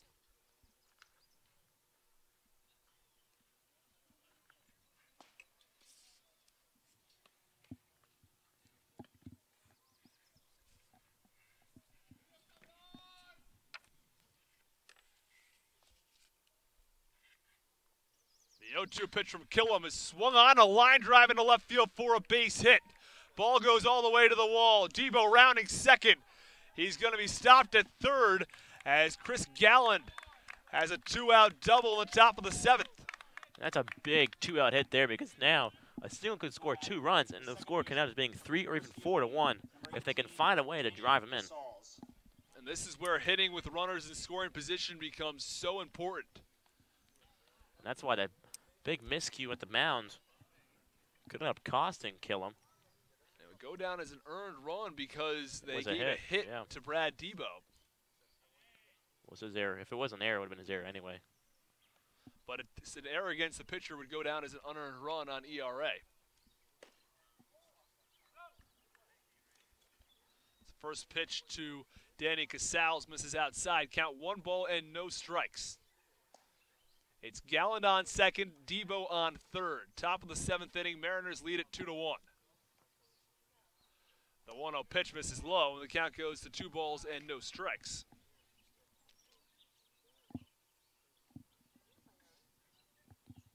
Those are the first 2 balls thrown of the appearance from Killam. He had thrown 7 strikes to start off. 2-0 pitch is swung on and popped up out of play. Count goes to 2 balls and 1 strike on the right-handed hitting second baseman.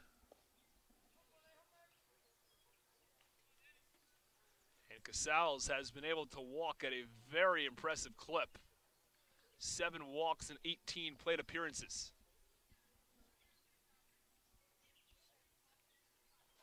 2-1 pitch misses low. Count 3 balls and 1 strike. It's like there's some sort of magnet that's pushing the ball away from the strike zone when Danny Casals comes up to the plate.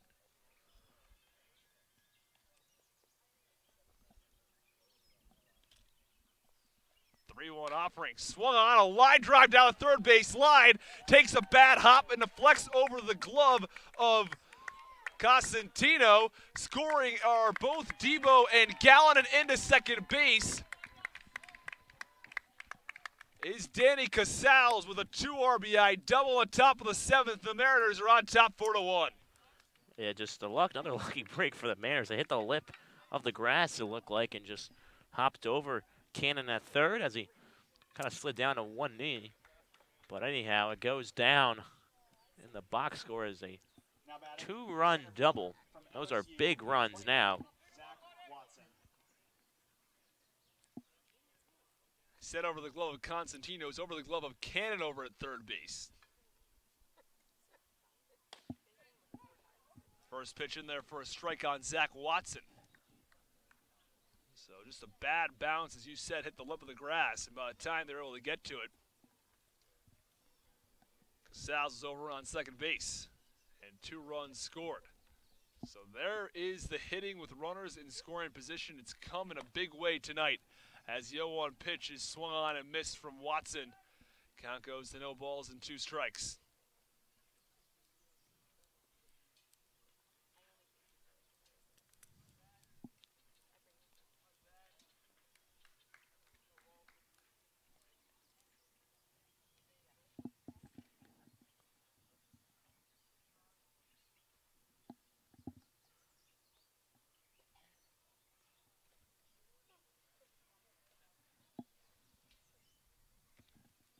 Watson takes a couple of practice swings, and the catcher, Gaddis, is going to go out and have a chat with Killam.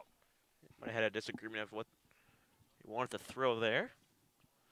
Make sure they're on the same page and try to get out the inning with any more damage.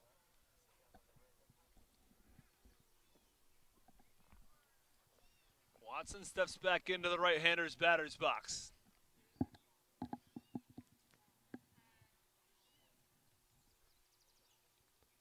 The 0-2 pitch misses outside. Count goes to 1 ball and 2 strikes on the right-handed hitter.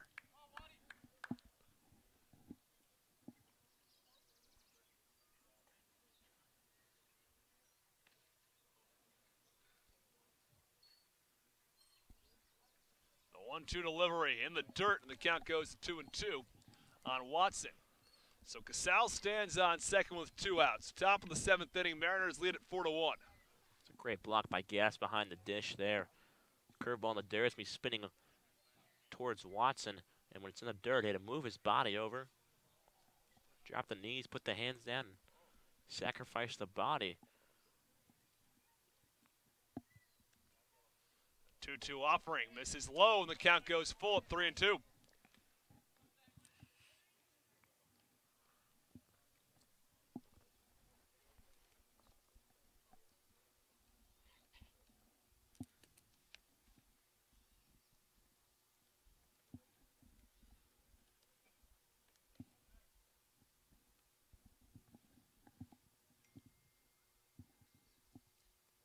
Two outs, runner on second, payoff pitch to Watson, swung on, ground ball up the middle for a base hit. Rounding third is Casals. He'll score, and the Mariners are on top 5-1. It's an RBI single from Zach Watson, and here comes Andre Lipsius. And the Watson train continues to roll through. Pick up another RBI today. After picking one up in the third inning, hit a 3-run home run in the 7th inning of last game, and also collected 2 singles earlier today as well. So he's having himself a day. He's 8 for 19 now on Cape Cod, or check that now, 9 for 20 after that hit.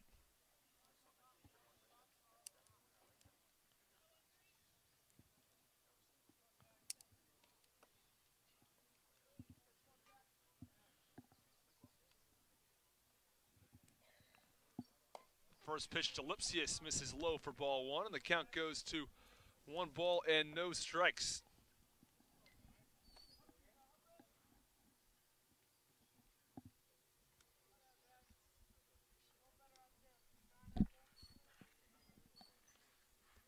Runner on first, 2 outs.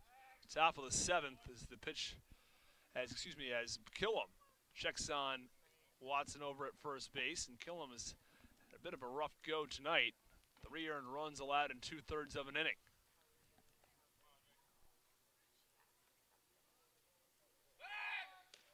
Throw back to first as Watson dives in safely.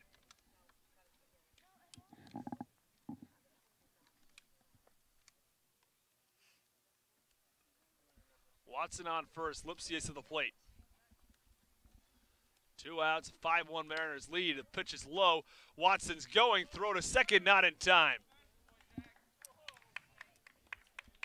He's doing it all today for this Mariners team now. That's his 2nd stolen base in this evening's game. He stole 2nd, back in the 3rd as well. Just giving this Mariners team a chance to score even another run, even though they're up 5-1. 2-0 pitch is swung on and driven into deep right field. Headed back towards the track is Coppers, and he makes the catch. And that'll do it for the top of the 7th inning, but not before the Mariners tack on 3 more runs and lead this one 5-1. You're listening to Mariners Baseball on the Harwich Mariners Radio Network.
From Kansas State, number 10, Will Brennan. Welcome back to the bottom half of the 7th inning as the Harwich Mariners lead 5-1 over the Falmouth Commodores, looking to sweep the doubleheader.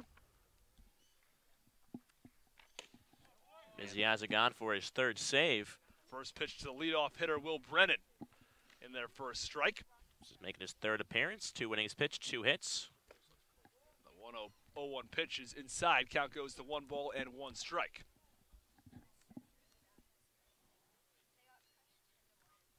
Mizzy Isaac's got some electric stuff. 1-1 pitch is swung on high, pop up into shallow left field. On the run is Gorski. He makes the catch, and he's been doing everything out there in left field tonight. Yeah, everything fielding-wise. I mean, he almost hit one warning track.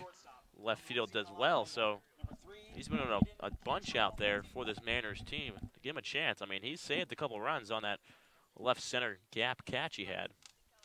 And Hayden Cantrell, speedy number 2 hitter in the Falmouth lineup, takes ball 1 inside. Base path's empty, 1 out, bottom of the 7th. Mariners lead at 5-1. 1-0 pitch misses outside. Count goes to 2 balls and no strikes. Mariners won game 1, 8-0. Looking to get over 500. First time since opening day. As a 2-0 pitch misses and the count goes to 3 balls and no strikes. They're able to win this game. They would have a 3-game winning streak of their own.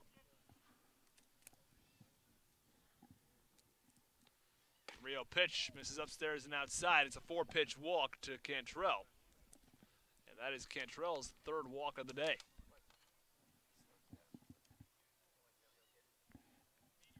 Wow. That is walk number 10 of the Cape Cod League season for Hayden Cantrell. 10 walks in 23 plate appearances. I think he may have Danny Casals beat.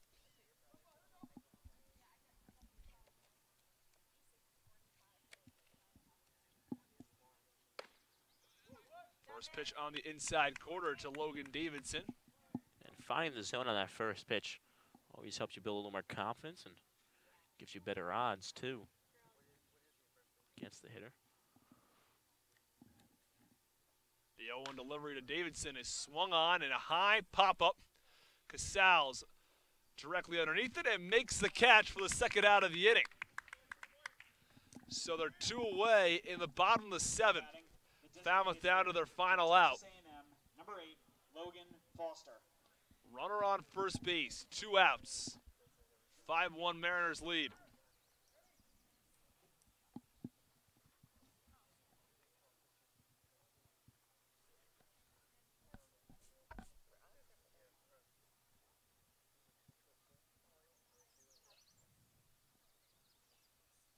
First pitch to Logan Foster is fouled off to the backstop. Count 0-1. So Cantrell on first. Davidson stands in the batter's box. No reason for Cantrell to steal here. His run is not the one that matters. The tying run is all the way in the hole right now. And the 0-1 pitch outside for ball 1. Count 1 ball and 1 strike.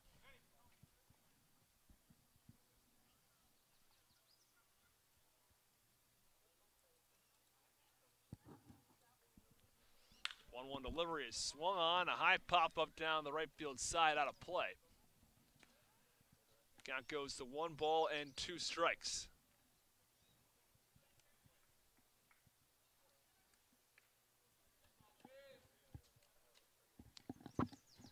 Mizzy Isaac looking to work out of this. Runner on first, 2 outs. Foster taps home plate once. 5-1 Mariners lead. 1-2 pitch. Oh, that one looked awfully close. A lot of the coaching staff on the Mariners wanted that one too, but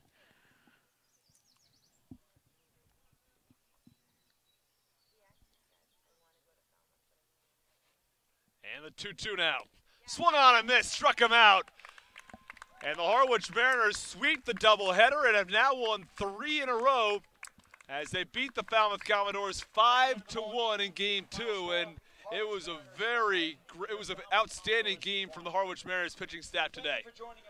Yeah, no, I mean, it's starting from their whole starting pitch have been excellent this season.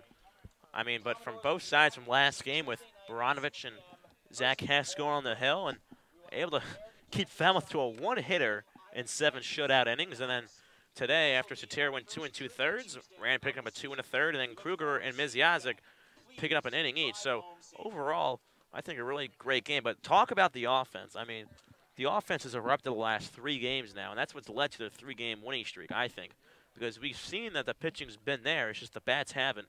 And a lot of it today, for example, was just getting guys in when they're on either second or third base, and that was big today as we saw that. I mean, look at 5 runs on 7 hits, and then the game earlier, they had 8 runs on 9 hits, whereas against Wareham just yesterday, 2 runs on 9 hits. So, I mean, it just takes a little time. Some guys, get more comfortable at the zone, getting used to the Cape League, and it showed today.